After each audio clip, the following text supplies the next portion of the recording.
The societal and historical impacts of the London Great Smog. The societal impacts are that up until this point, smog was considered a necessary evil. However, the London smog of 1952 was by far the worst.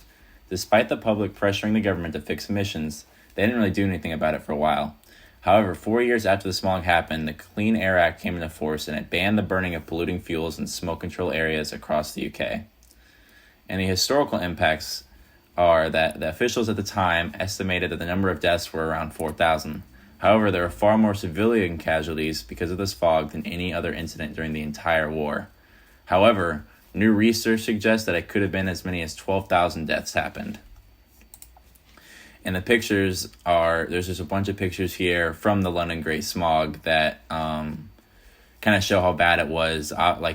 Everybody was wearing masks. The smog was so bad you could barely see in front of you. You couldn't drive anywhere. People were having to hold lights just to walk outside in public. And overall, it was really a really bad time. The effects on London's economy. Alton Talbot. London tried its very best to just treat this as their usual fog. They had people trying to go into work and school with little to no avail. The attempts would soon cease with no easy way of getting around. City transportation was completely halted, with planes, buses, and cars mostly included. Many children were known for feeling their way along the hedges to get to school during the fog, although this was not safe. Crime had risen exponentially during these 5 days, with a lot of them not getting caught under the fog. The only viable means of transportation was underground, and the tickets were in the thousands for that reason of it being the only transportation. Doctors were greatly in high demand but were unable to make house calls. The city was in the basis of a complete standstill, with citizens trying to keep it moving. My first picture depicts a family trying to make their way through the fog, being guided by somebody probably hired. My second is the showing of a police officer directing traffic. So the London smog ended up being one of the root causes for a lot of environmental policies that we see implemented today. The most notorious is the Clean Air Act of 1956. Just a little backstory. Originally, the government didn't really care to implement these type of policies. They used really cheap coal in order to burn or do whatever they needed to do on the industry level. But they didn't take the proper precautions in order to prevent pollution.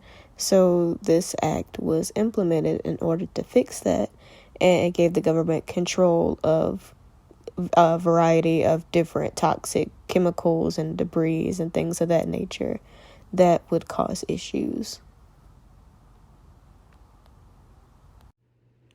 Potential ethical or moral considerations. The Great Smog of London contributed to thousands of deaths and caused the city to be at a standstill. One way this issue was presented to the public was the Clean Air Act. This came into play 4 years later and changed the history of environmentalism. With this act in place, the British government established smoke-free areas all around the city. Also, burning coal was no longer allowed in domestic fire and industrial usage. The government offered different grants that allowed homeowners to switch to different heating sources, including oil, natural gases, and electricity. Some people think that the British government waited too long to step in and help. Thousands of people lost their lives, and the government did not do anything until 4 years later. Why was addressing the London Great Smog important to society?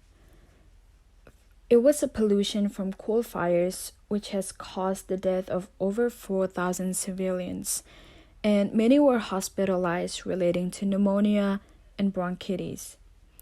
Visibility was so impaired that everything was restricted, such as transportation, concerts, boats, etc., to the point where they couldn't even see their own feet.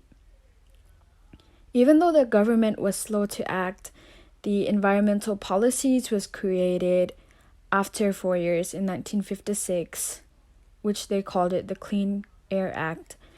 The Clean Air Act banned the use of coal for domestic fires as well as industrial furnaces, and replace it with different types of heating sources such as oil, natural gas, and electricity. Clean Air Act is generally considered a major event in the history of environmentalists, and it helped improve public health in Britain. Our group's opinion on the topic. We think that this event was bound to happen at some point, and for the government to let this lead on for so long is mostly their fault. It's also partly due to the fact that the people who run the factories don't care about the environment themselves. So those two things both created a massive problem that was eventually going to happen.